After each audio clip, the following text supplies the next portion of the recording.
It's estimated there are over 1 million illegal immigrants living in Britain. Many choose Britain because they believe it's a soft touch. They know the scams to stay on illegally and avoid deportation. The UK Border Agency has 38 enforcement bases whose job it is to track these people down. Today, a team in Glasgow are carrying out a raid on the Royal India restaurant in one of the city's most affluent areas. They have intelligence the restaurant is employing illegal workers.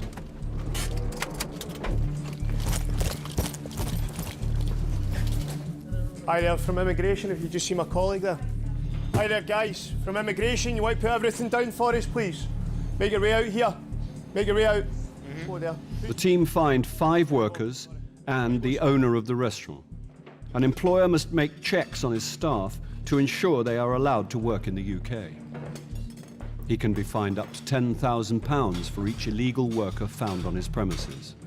Now, once I find out what's happening with my colleagues in relation to their questioning, then I'll sit and have a wee chat with you and we'll establish if they were working here or not, okay? First to be questioned about his immigration status is the waiter. What nationality are you? Indian. Do you have a passport? I don't have any passport. You don't have a passport? Yes. How did you get into the country without a passport? I came and I lost my passport. You came and you lost your passport. When did you come to the UK? 4 years ago. 4 years ago? On a 6-month visit visa? On a 6-month visa. So your 6-month visit visa is well expired? Has been expired, Well expired? Yes. Okay. The scam of coming into the UK as a tourist and staying on to work has given this man up to 4 years of illegal employment. If his colleague was hoping to pull off the same trick, he wasn't banking on meeting the enforcement team so soon. And how long have you been in the UK? 2 weeks. 2 weeks. 2 weeks? Do you have permission to work? I don't know. How long have you been working here? Today. 1 day. For this Indian man found in the kitchen, an encounter with immigration while at work is nothing new. Do you have a passport? Why don't you have a passport? I am signature in your office, Ibrox. You're reporting to immigration at the moment. Why are you reporting to their office? Have you been spoken to by immigration before? Yes, Indian National Killamant Polo Club. This gentleman here was actually encountered by myself on a previous visit to a restaurant on the opposite side of Glasgow about 8 weeks ago. He was then arrested at that point and served papers as an illegal entrant. Those papers would have told him he's not permitted to work, so here we found him yet again working illegally. When the team arrested the worker last time, they could not find his passport and so were unable to remove him from Britain. All they could do was release him on bail. The documentation that was issued to you when you were last encountered by immigration must have told you you were not allowed to work. You're not permitted to work. I'm starting this morning. You're starting this morning. The men do not appear to be fazed by being caught working illegally, and this worker has a familiar tale to tell. I'm at a wee curry shop, Ashton. Ashton. Oh, wee curry shop? Wee curry shop. Last week? Before Tuesday. Tuesday? Okay. Okay, how long have you been in the UK? 9-10 years. 9-10 years. The man has also recently been arrested by the team, and he too was released on bail and told not to work. How long have you been working here then? Today. Today? How much you get paid? No pay. If the man is not being paid, he must be working as a volunteer. It's certainly a story the owner wants to promote. What's the point? Okay, so you don't pay him any money? No. What does it get? What does it get in return? He only came in today. I haven't paid him any money yet. Okay. No, that's fine, but would you be paying him any money if he was here tomorrow? No, I wouldn't. No. So what does he get in return for his employment? He says you're going to have a food, you know that. So he gets food basically, yeah? But I wasn't paying him anyway. He wasn't employed. Okay. Okay, Harvey. As the illegal worker arrested last week is already on bail, and the team still don't have the documents they need to remove him from the UK, all they can do is release him once again. Shows how scared they are of us. Caught him last week. Yeah. We issued him a letter to the paper and say, look, you're not allowed to work, you're in the country legally. Okay. What does he do? He goes straight back out and get another job. It's Okay. frustrating. How long were you intending to work for? Months? Years? Until you get caught, or? Here? Uh-huh. No, 4 o'clock start today. Yeah, and that's it? You were only going to work today? Just today. Don't believe you. No more working. Okay? Yes. Time for you to go. Kilo Mike, that's Parveen Kumar off the premises. The man has now twice seen the consequence of getting caught working illegally. He knows that until the enforcement team get hold of his travel documents, it pays to exploit the system and to find another job. Okay, you need to come this way, okay? And to the frustration of the officers, the same goes for the other illegal worker already on bail. But the owner could be hit where it hurts with a potential fine so far of £20,000. Little wonder then that he claims the men were just visiting. Okay, so did you employ Gurwant? No. Okay, so again, he was encountered in your kitchen dressed in Chef White. Yes, I don't know why So, they probably go the code, you know, because they might think I might get dirty or something like that. You know, but I mean, right, they well, wasn't even employed. okay, They was what's working. happened is if he's encountered on your premises and he's witnessed in your kitchen preparing food, he's working, whether that be in return of food or in return of money, okay? Okay, off you go. Don't come back here. Okay? So you're not permitted to work. Okay? Off you go. Okay, sorry. The men already on bail may be free to go, but the remaining 2 suspected illegal workers may not get off as lightly. If they are arrested and the team find their passports, they could be removed from the country within days. That's where you live? 500 miles away, the UK Border Agency and the police continue their investigation into the Sharma's fake visa business. After a dawn raid, Jatinder Sharma and his 2 wives are brought to Southall Police Station. Evidence found in their house suggests they're involved in manufacturing bogus certificates for visa applicants.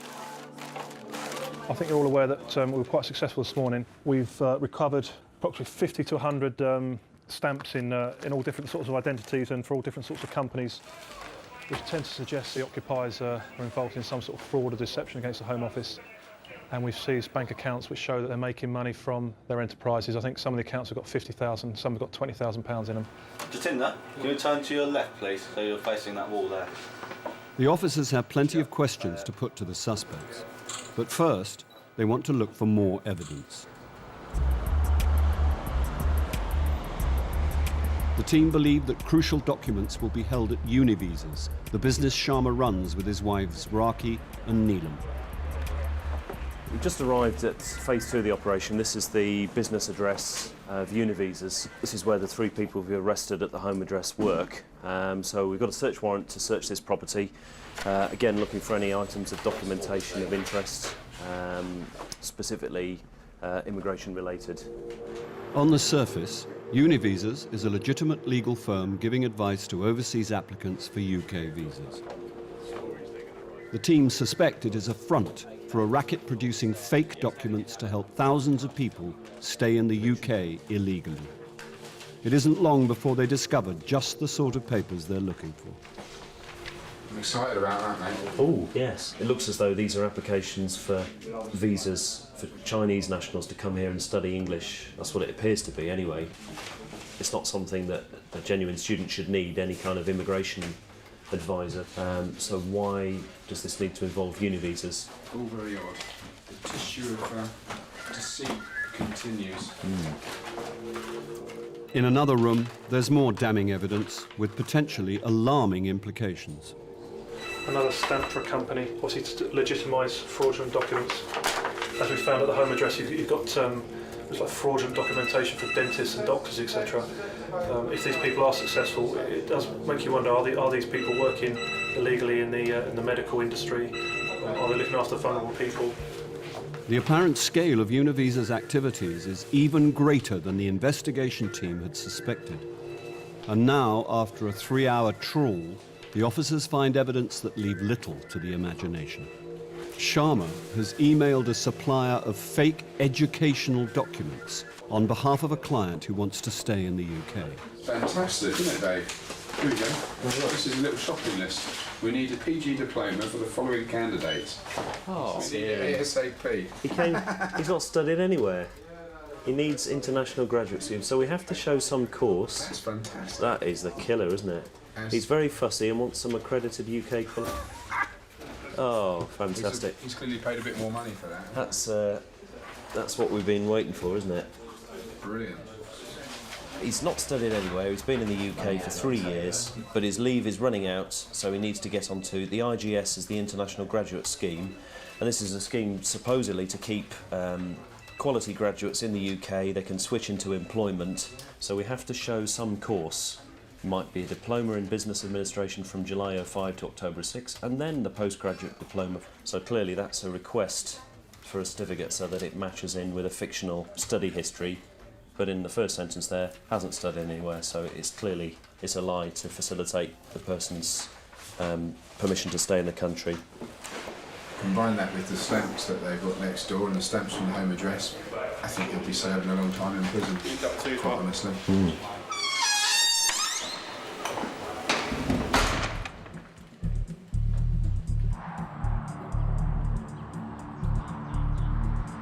At the Royal India restaurant, the enforcement team have had to release 2 known offenders already on bail. Now it's time to deal with the 2 other illegal workers. Okay, Karpal, through here. You're now under arrest, okay, as a suspected immigration offender. Don't have to say anything you do say may be noted, may be used in evidence. Do you understand?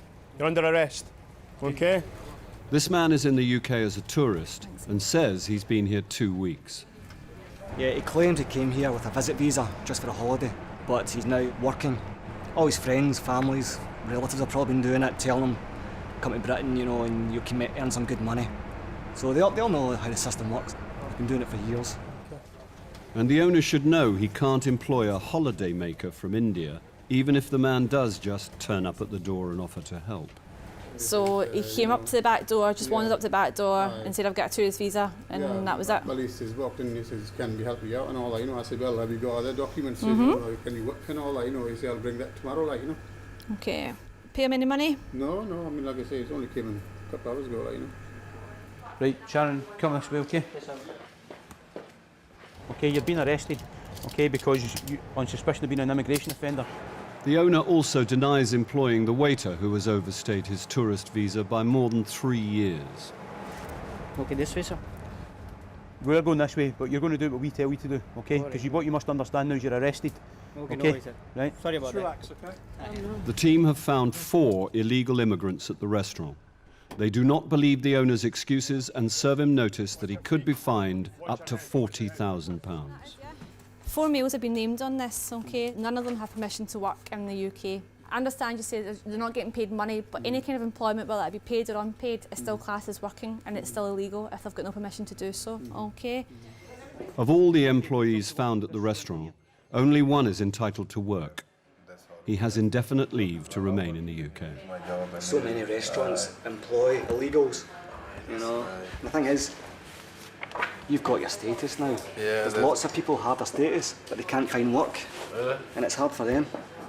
So that's what we're trying to do, protect the local population, people who are, you're entitled to work here. And there's other people like you who can't get a job. Okay, good luck then. Thank you very much. I hope you understand what we're doing. Cheers. Goodbye.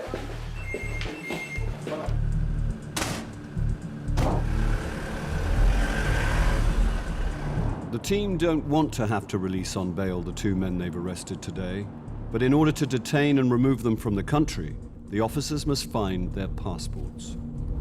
If we don't have a passport for him, we cannot remove him. We have to apply to Indian Embassy to try and get a travel document, which can take up to 6 months. We can't detain him for 6 months. So we release him, and what does he do? He goes straight back to work again. The holiday maker is cooperative and has given an address where he's staying with relatives. Hi there, how are you doing? From Immigration Service. Can we come in and have a quick word with you? Yes. Thanks, all right. Thank you. But the waiter is being less helpful. He claims to have lost his passport and he can't remember his own date of birth. Why can't you remember your birthday? Sorry? Why can't you remember your own birthday? Sorry, I don't know. Are you telling me the truth? Really, I'm telling you the truth. Okay. You said something about a date of birth on your passport. What do you mean by that? Why are you trying to remember the date of birth on your passport and not your own date of birth? I can't remember. Sorry. The man knows the less information he gives, the harder it is to remove him from the country. He has given an address where he claims to live, but he says he's never been given any keys. This male has turned up for his first day of work today, wearing the clothes that we encountered him in, with only a mobile phone in his possession and the bus fare to get him to work this morning. I had no other possessions at the restaurant. It's a common ruse. Illegal immigrants know that if they're arrested at work, officers won't have the warrant to forcibly enter and search their home for a passport. There's nothing up here. All these sort of flats are owned by the owners of the restaurants, and they'll move the staff around. I've searched houses like this before where I've seen one bloke who's been actually living in a cupboard.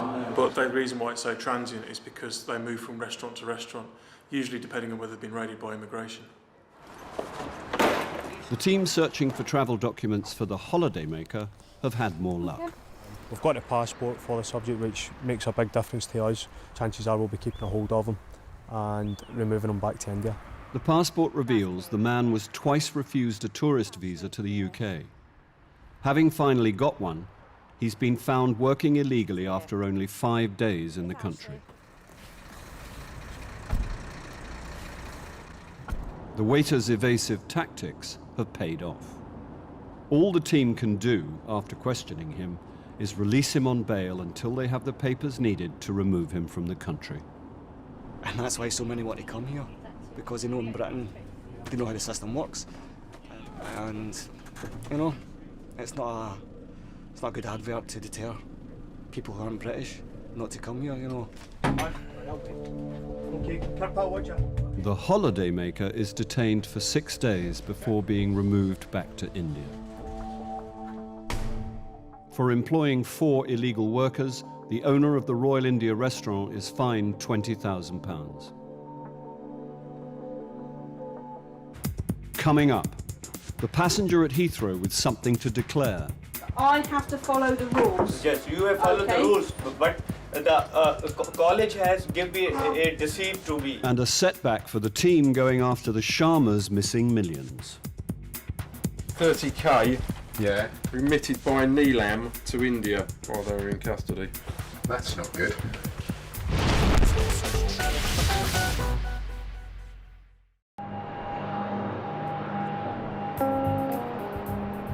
Most of the 70,000 people who arrive each day at Heathrow have a perfectly good reason to come to Britain, whether it's business, pleasure, or simply coming home. But some people are trying to get in and stay in the country illegally. Officer Lisa Lee is one of Heathrow's 1,700 UK border agency staff. Today, she stopped a student returning to Britain after spending 5 months back home in Pakistan. Mr. Qureshi, you come with me. I have your ticket passport here, okay, sir? All right? He says he's here to take exams, but a quick call to his college throws his story into doubt. They say he's never attended at all. Officer Lee wants to search the passengers' bags as they might reveal what he's up to in the UK. How much is here? £2,080. £2,080. Yeah. So you have a job here? Yeah, I have a job there. What were you doing here, sir? A minicab office is a controller. Controller in a minicab office. Yeah. As a student, the man is allowed to work, as long as it's only part-time. He's adamant his main reason for being here is to study. The only problem is, to be a genuine student, you need a genuine college. I go to in my college in every day, but they are not studying.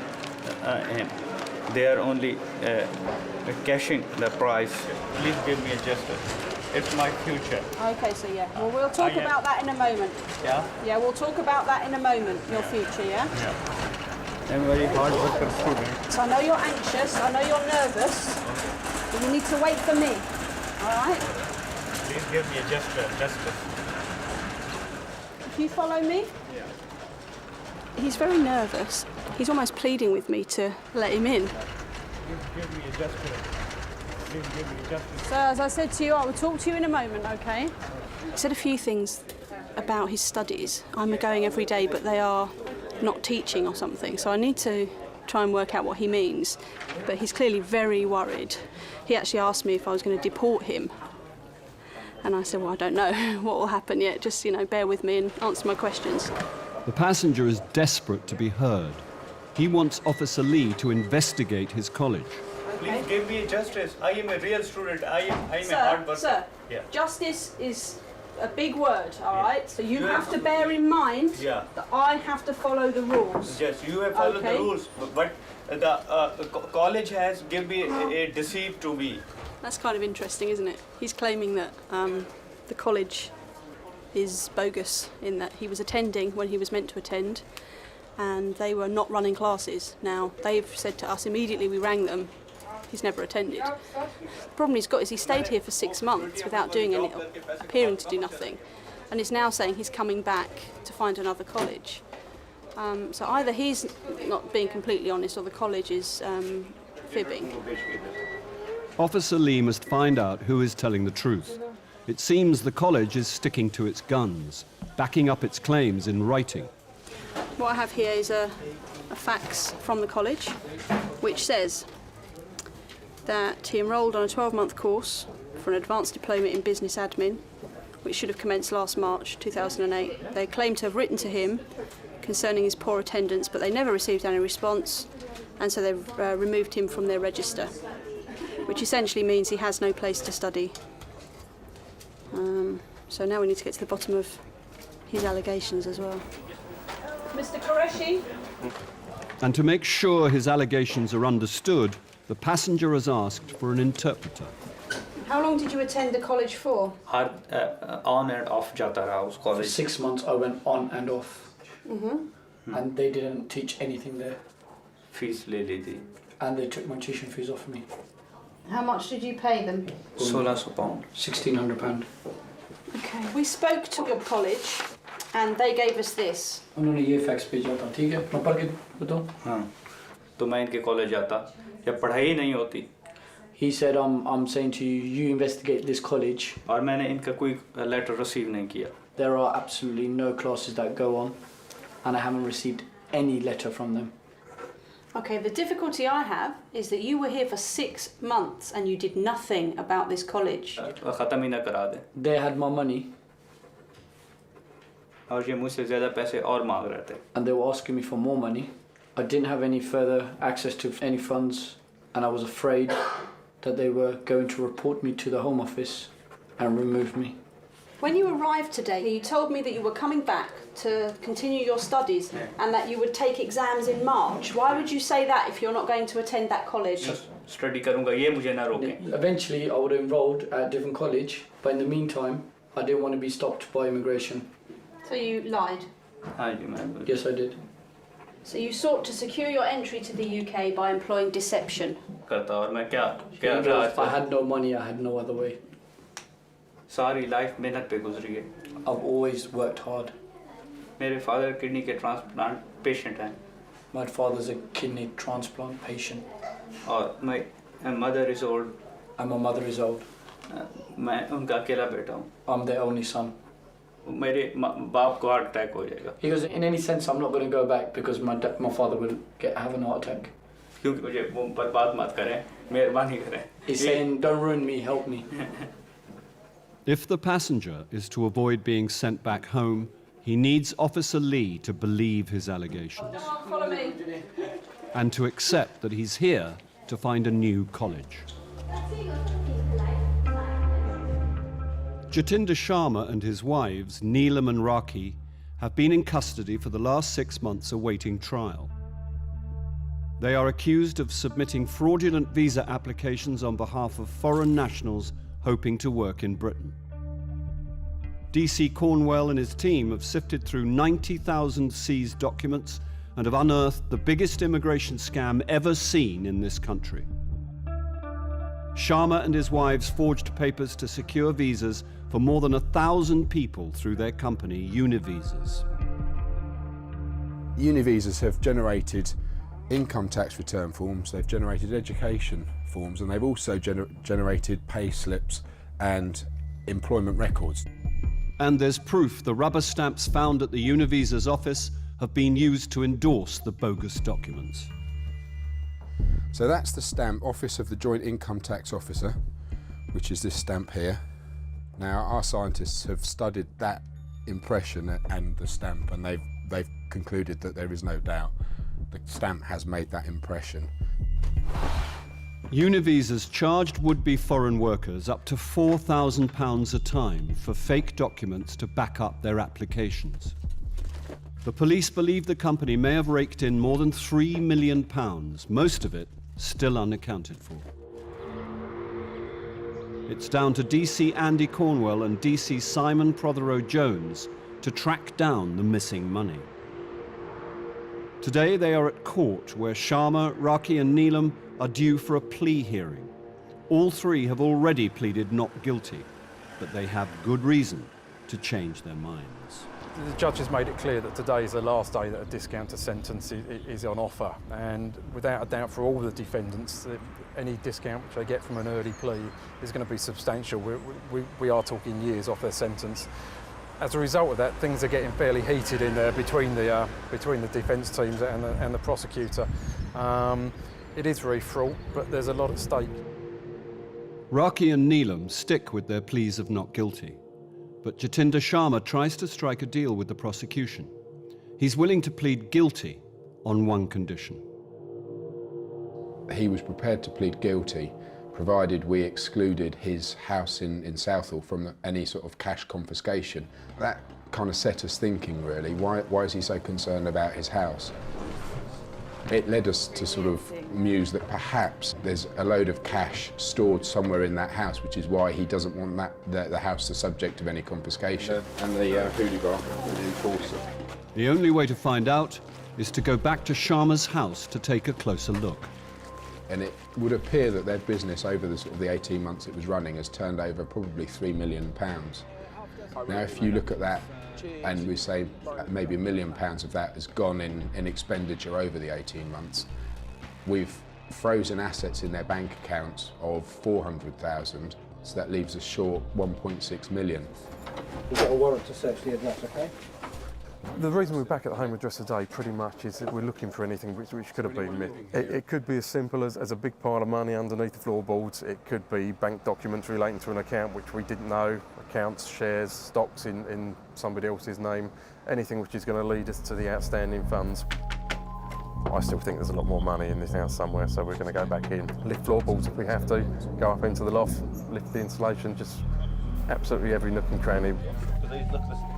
You've got to look around the house around us. It's a state. Here's a man that had hundreds of thousands of pounds in the bank. This one house, with a very limited amount of equity in, is what he's desperate to keep hold of.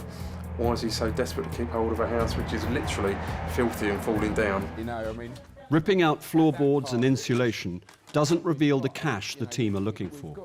Oh, oxygen, fresh air. I don't know about But opening post addressed to Neelam unearths bank accounts the team didn't know about. Punjab National Bank. We found a bank account in the name of Neelam. This account, which we weren't aware of up until now, contains just over £20,000. So that's of interest. And again, there's another 40, 50, 60,000 pounds at least.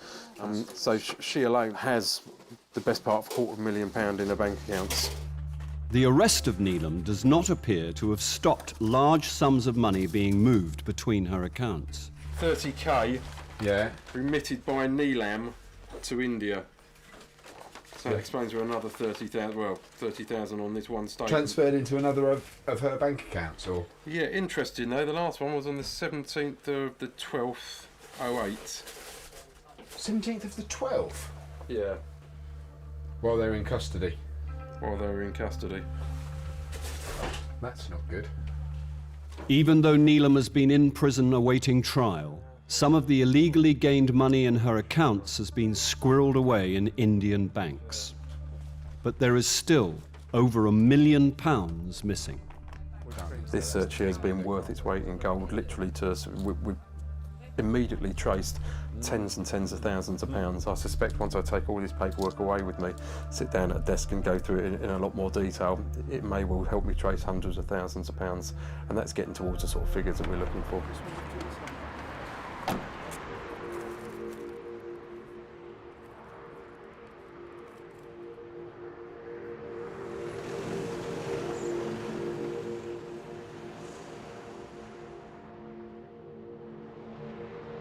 We've had a fantastic result, really. I'm pleased. Jatinder's pleaded to absolutely everything. I know he's guilty. He knows he's guilty. He's finally done the decent thing and admitted it. There is a real sense of satisfaction of actually seeing Jatinder stand in the dock in the court and finally admit his guilt. You know, he has done all of this stuff wrong. He's lived a good life out of it. He's made an enormous amount of money. Hugely satisfying, but still a lot of work to do. The officers still have the painstaking job of preparing for a trial. It will be for a jury to decide whether Raki and Neelam helped Sharma to perpetrate Britain's biggest visa scam. Coming up, things get desperate for the Pakistani student at Heathrow. Please help me. I can't do anything, sir, okay? The rules are there for a reason. And the verdict is in for the Sharmas.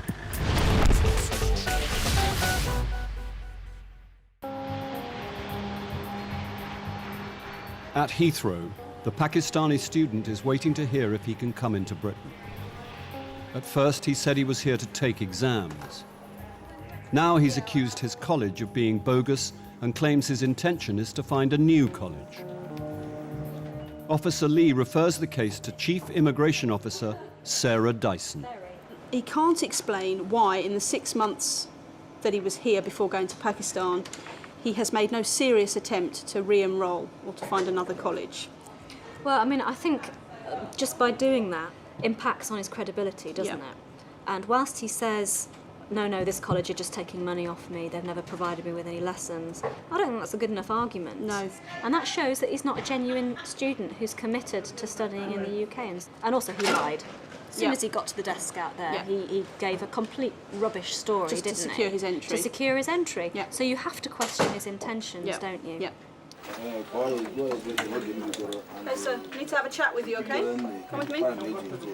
Okay, my Chief Immigration Officer has decided that we are going to cancel your visa. This is because we're not satisfied that you have been making any attempt to study in the UK. And that you lied when you came to the desk on arrival, yeah? पानी ले आओ मेरे साथ पहले धोखा हुआ है He goes, I've been deceived before. मैं घर गया हूँ इसी के लिए That's why I went home.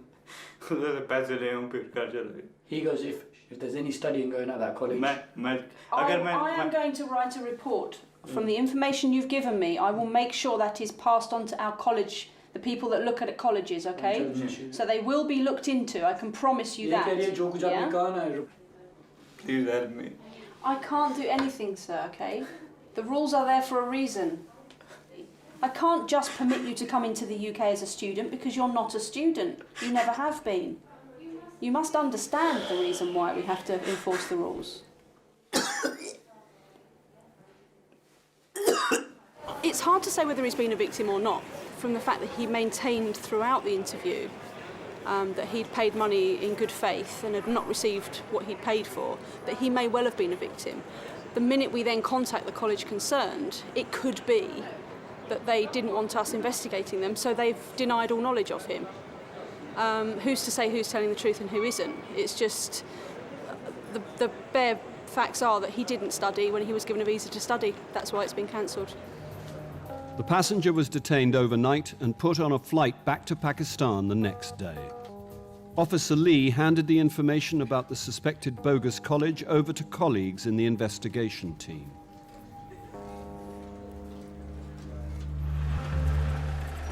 It's been more than a year since the UK Border Agency and police raided the offices of Univisas and discovered fraud against the Home Office on a massive scale. Company boss Jatinder Sharma has already pleaded guilty. Well, Alice, one of the many striking things about this case is the arrogance of the man who ran the scam. He was so confident he could get you into this country illegally. He offered clients a no-win, no-fee option. Today, after a 4-week trial, the jury is expected to deliver their verdict on Sharma's wives, Neelam and Raki. Raki, she's offered a number of defences. You know, if one fails, we'll try the other. If that fails, we'll try the other. First of all, I didn't know anything about anything. But then, if I did know, or if the jury believe I did know about it, then I'm going to offer a defence of marital coercion. Neelam's defence is just, At the time, I wasn't aware of any wrongdoing. If it happened, and she has kind of accepted it did happen, then it's down to Raki and Jatinder. It's for the jury to decide if they're telling the truth. By gambling on a trial, the women risk receiving tougher sentences if found guilty. It takes 4 days of deliberation before the jury reaches a majority decision. We've had a brilliant result today. We've now had all verdicts returned on Raki and Neelam. Neelam was convicted on the money laundering charge. Raki was convicted on everything, all of the charges against her. We've just come out of court. Jatinder's been in the dock with them, and all three have been sentenced. The jury accepts that Neelam was not behind the fraud, but she is sentenced to 4 years in prison for laundering some of the £3 million that poured into Univisas. Raki conspired with Sharma to defraud the Home Office by submitting bogus visa applications. She is sentenced to 8 years in prison.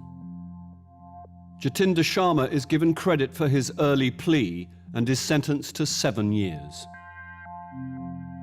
Thanks to their criminal activity, there could be thousands of people in the UK who are not entitled to be here. Univisas is obviously an immigration consultancy. There are hundreds of those operating throughout the capital and throughout the country, and a lot of those will be running similar sort of scams. So what we've really dealt with over the last 12, 13 months is, I believe, the tip of the iceberg. It's been a long and complex investigation, but it's not over yet. There's still the missing money to track down and seize. As for Jatinder Sharma and his 2 wives, they'll be deported to India after they've served their sentences.